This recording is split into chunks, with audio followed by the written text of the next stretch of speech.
It's Siri Lamb, and I recruited my children to help me to make a video about using breakout rooms. I just finished a session on how to actually use breakout rooms, and I allowed a couple of people to try it out as students, but now I want to show you as a teacher what you need to do. So actually, the first step you need to do is inside, when you sign into Zoom and you go to settings, you need to make sure when you sign into your Zoom account and you go to your meeting settings and you scroll pretty far down. Give it a second. There we go. It's in meeting advanced, so you can actually jump over there. You want to make sure that breakout rooms are on. Once that's done, you're going to see here towards the bottom of your screen a breakout room icon that you can choose. So what I'm going to do here is I'm going to click on breakout room, and oh, this was when I tried to do it before. I'm going to just delete these rooms so I can start again. I'm going to start this again. Okay. I'm going to go to breakout rooms, and it asks me how many rooms I want to assign my participants into, and I'm going to choose 2 rooms. I can choose between automatically and manually. Now, this obviously means that it's going to be 1 participant per room, but it does give you that nice count there in case you need it. And then I'm going to click on create breakout rooms. It gives me a preview before I actually begin, where I can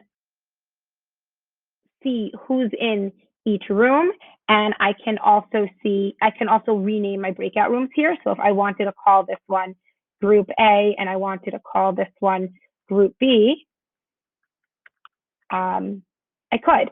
Now, if I wanted to, I could exchange one student with the other. I could move them specifically to a different room. So even if I do it automatically, but decide that I need to make some changes, I can. Then we have in the bottom left here a number of options. And once you set your options once, it actually saves them from session to session. So you can choose if you want your participants to move into the breakout rooms automatically, or if you need to manually move them in. You can choose if your participants can return to the main session whenever they want, or if they're stuck in the breakout room.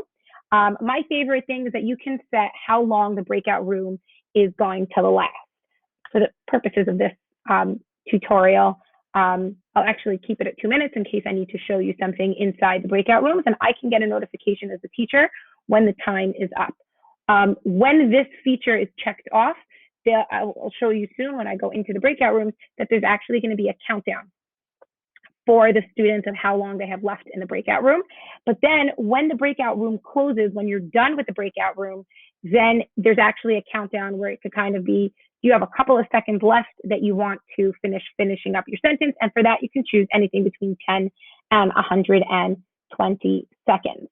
Now, when I'm ready, if I realize that I needed to add another room, I could, but when I'm ready, I open all the rooms, and then my participants have been invited to join their breakout rooms. And I can see here now that she has joined. I can see that he has not joined yet. There we go. See, my children know how to use breakout rooms. They've been using them in school. Now, I am the only one left in the main room, but I can go and visit either of the rooms by clicking on, well, I'll go join his room. One of the things that he can do is your students can ask for help. So now I get this notification that I'm joining another room.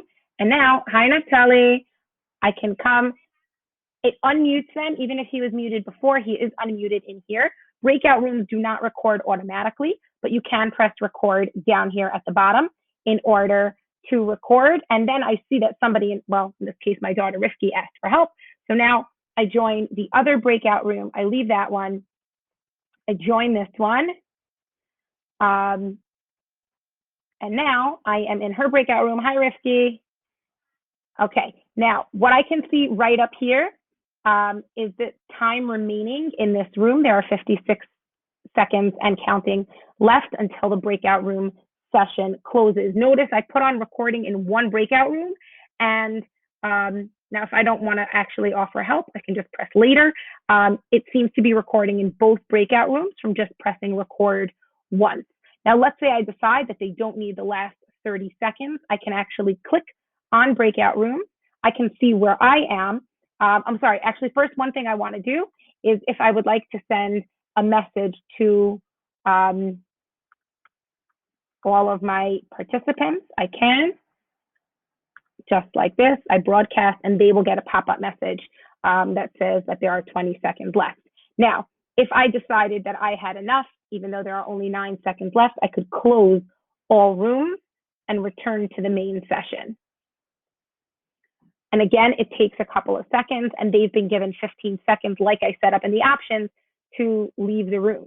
Now, when they come back in here, my muting that I put in place before is right back on. Interestingly, I was muted also because I came in as a participant as well.